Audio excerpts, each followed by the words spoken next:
I don't know about you guys, but anytime somebody tells me about a brand new game, I'm definitely interested. But am I interested in a brand new game that has a hefty $70 price tag? Well, let's take a closer look at the brand new PlayStation 5 exclusive title, Returnal. Oh, and one more thing. Welcome to the night shift. Let's get you guys clocked in.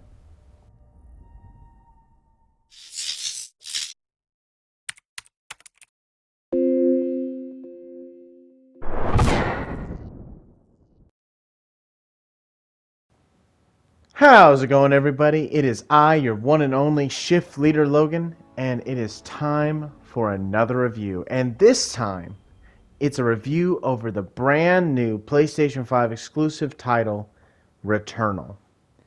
And this is a little bit outside of my normal realm, but I'm glad I got a chance to try it out for not just myself, but for all you guys out there. Because, let's be honest, none of us are too super keen about the whole $70 price tag for our, brand new AAA title games now. Now, mind you, I say that, but I also understand to some degree that $70 is what, allows us to have these games that not only look gorgeous but play gorgeously and, have all these cool things to them.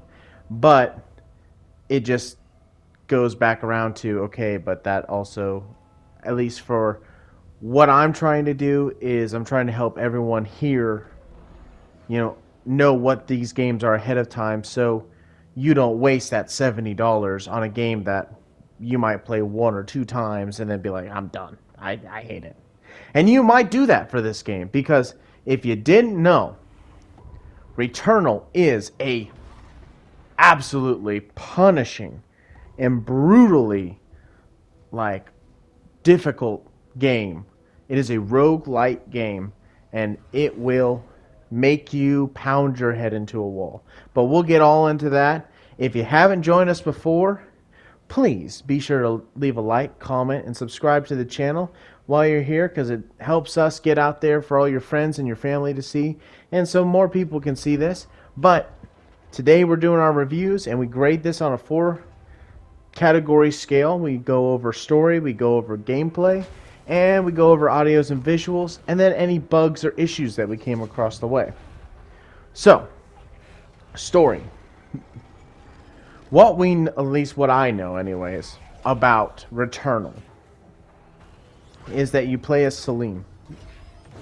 She's an astronaut of some sort, and you've crash landed onto this strange planet, and you're here for the sole purpose of the White Shadow. Now, that's all I know of the past with Celine. Now, your whole goal is to get there, but unfortunately, there are obstacles upon obstacles in your way, and you have to try and get there. But if you die, guess what? You go right back to crash landing on the planet again, and you get to try right over. And that's the whole game that I've gotten to thus far. And some of you are like, well, then you must have only played like an hour or two.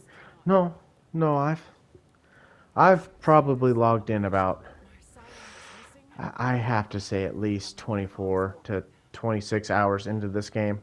I literally, the day this came out, actually I pre-ordered it before it came out, but the day it came out I started playing it. And then I delayed it. Instead of trying to release it Friday, I delayed it, and I played it all weekend.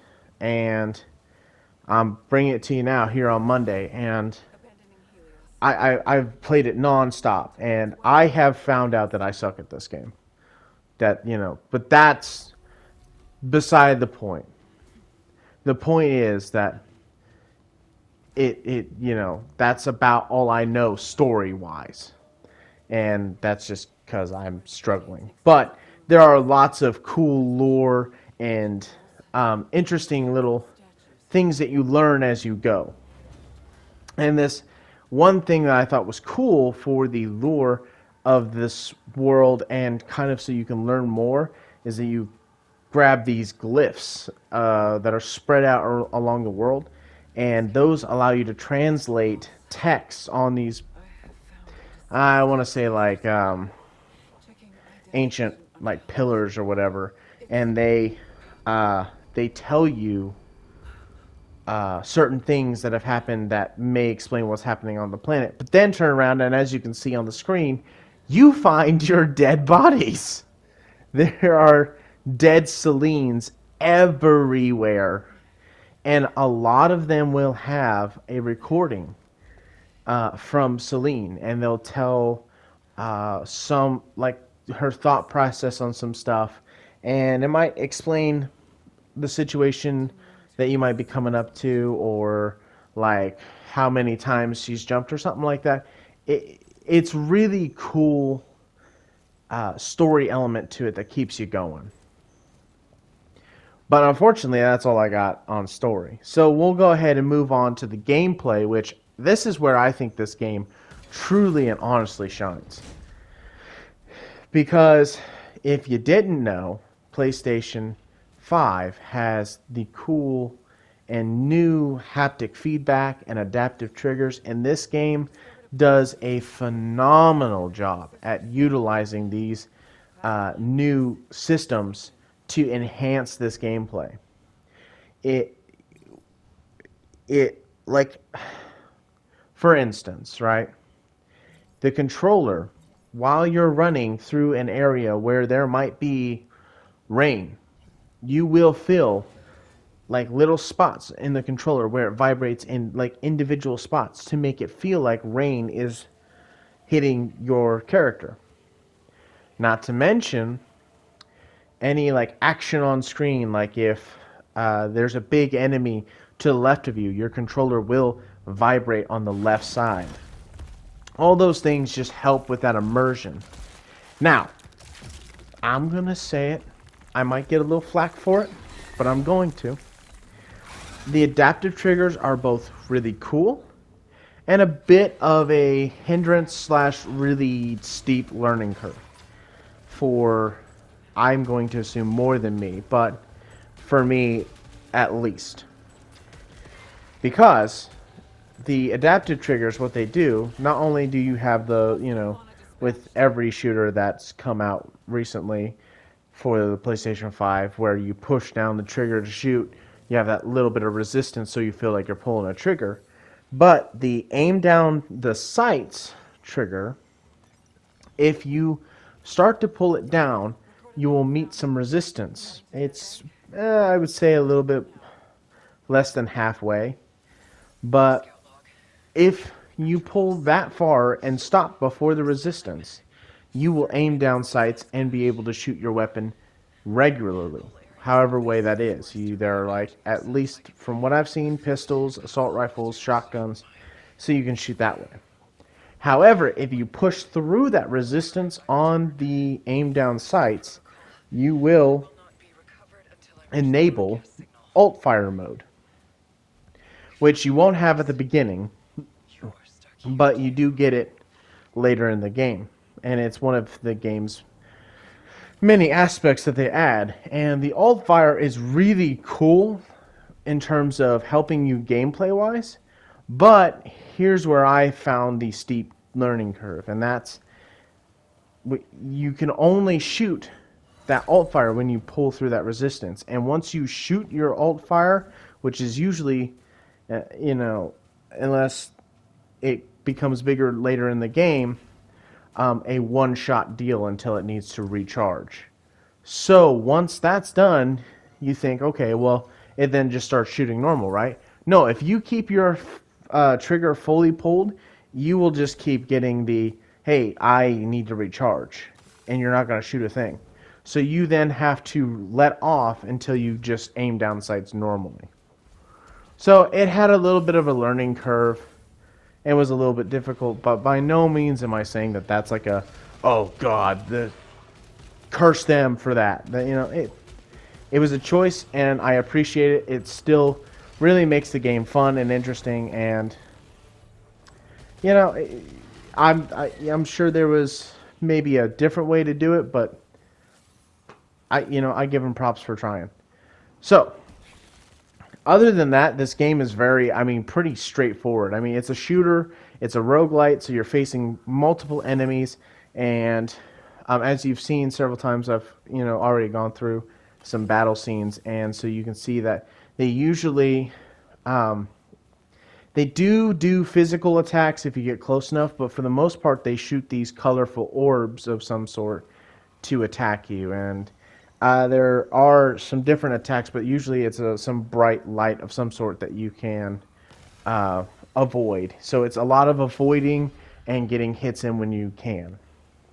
There are a lot of other aspects to this game, like collecting the currency, so to speak, kind of.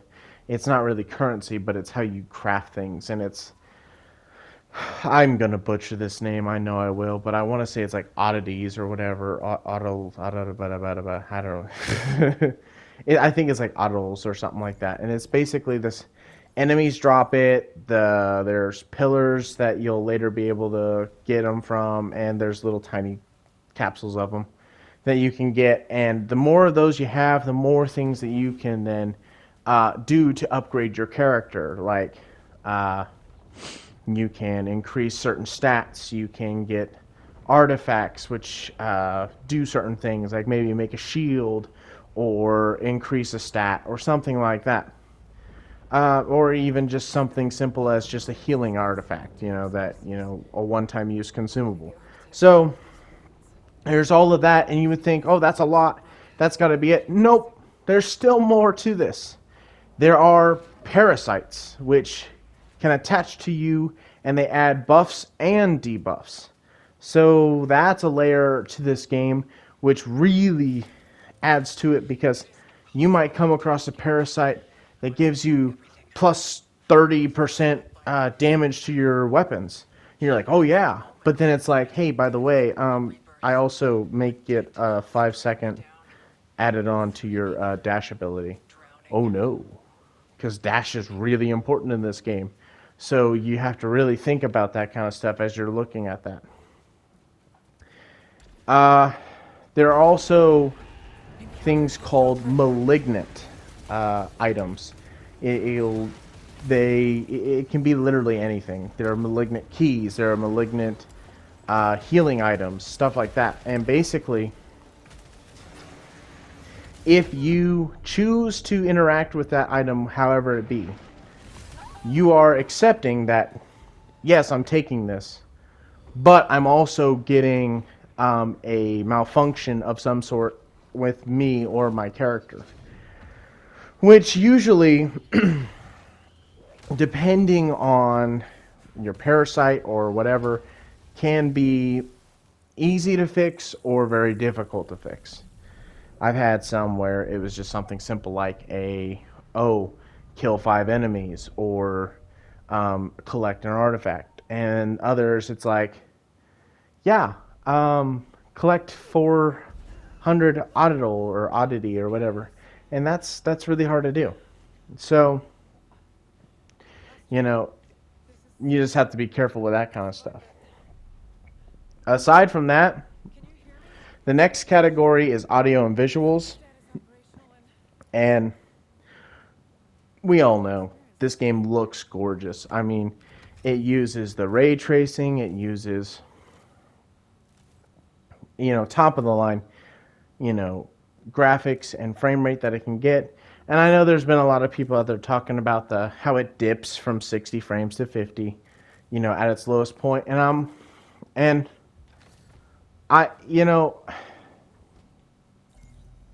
Here's my thing with that.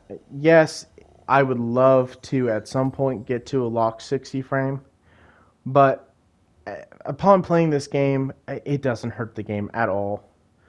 You never notice it, and the game just functions beautifully. I mean, if you told me it was locked at 60, I would believe you. It functions that well.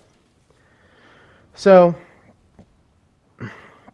that being said, the visuals, like I said, they're just gorgeous. There are moments where the lights just shine and it looks gorgeous, and there are moments where enemies just look absolutely terrifying and you're like, well, I'm gonna die. So it does its job visually and audio wise. I mean, there's so much ambient music that just makes you feel creeped out, and there are so many instances where you're just like, okay, I don't know what that is, but I can hear it over there, and I don't want to go there. So you kind of try and keep your distance. And there's just so much of that, and it's such a wonderful aspect to the game, especially when you're wearing headphones, because it does try to utilize that 3D, excuse me, that 3D audio to the best of its ability. I could tell roughly where somebody was going, but my headset's also not like super set up for 3D audio, so I'll have to look into that later. So let's get into the nitty gritty, right? That's all been done. Is there any bugs or issues, right? I ran across one bug, and it was actually a pretty bad one, actually. Like, it wasn't like, like I did this specific task and my game blew up. I did do a specific task, but the game didn't blow up. I went to do a thing. You collect enough ether to go and do this. And I haven't tried it again just for the simple fact I didn't want to run into the issue again, because I was trying to get as far as I could in the game. But when I tried to do that, the game then locked me inside the room. Doors were not reacting to me, teleporters weren't reacting to me, nothing was working. So I ended up having to restart my cycle just so that I could get out of that room. Now, that all being said, I could just be being stupid and I missed something important, but I looked and I didn't see anything. So if I was being stupid, please let me know. I would love to know that I just missed something and it wasn't a glitch. But aside from that, that's the only thing I've noticed. So, story, it's interesting. I'm hooked. I wanna hear more. So I'm gonna give that a solid 8. I don't know much, but I'm interested. Gameplay. Oh gosh. It's fun to play. It's an interesting concept about, this whole cycle that is never ending, and just all the gimmicks and stuff with it. It's just super fun to me. So I have to give that at least a 9. So then you come down to audios and visuals, and I think those are easily another 8. So overall, I think we're sitting at a nice 8.5. So I think this game has done really well. I agree with a lot of people. This game came out at the perfect time for it to excel and shine. I'm super happy for it. I'm glad Housemarque got to have this. That all being said, I do want to warn everyone who does play this game. This is a very punishing game. This game will make you bash your head into a wall, because every time you die, you go back to the start. So if that's not your thing, then don't get this. Don't do it, because it is very punishing in that way. And I'll be honest, it's been tough trying to convince myself to go back at times, because I'm like, no, I'm just gonna fail again. I'm just gonna die again, and I don't want to deal with that. So if you're not into that kind of thing, by all means, steer clear of it, at least for now. Wait till maybe it goes on sale, and then give it a try and see if maybe this is the one that gets you into it. But if you're into all this and this is your jam, go do you, man. Go have fun, because this is right up your alley. And like I said, I'm not I'm not new to the roguelites or the roguelikes even. You know, it's not my favorite thing to do. I'm not looking to be punished every time I play, but it's been a blast and I look forward to more of it. So, but that's all I got for Returnal. It scores an 8.5 from us, and I will see you guys next time.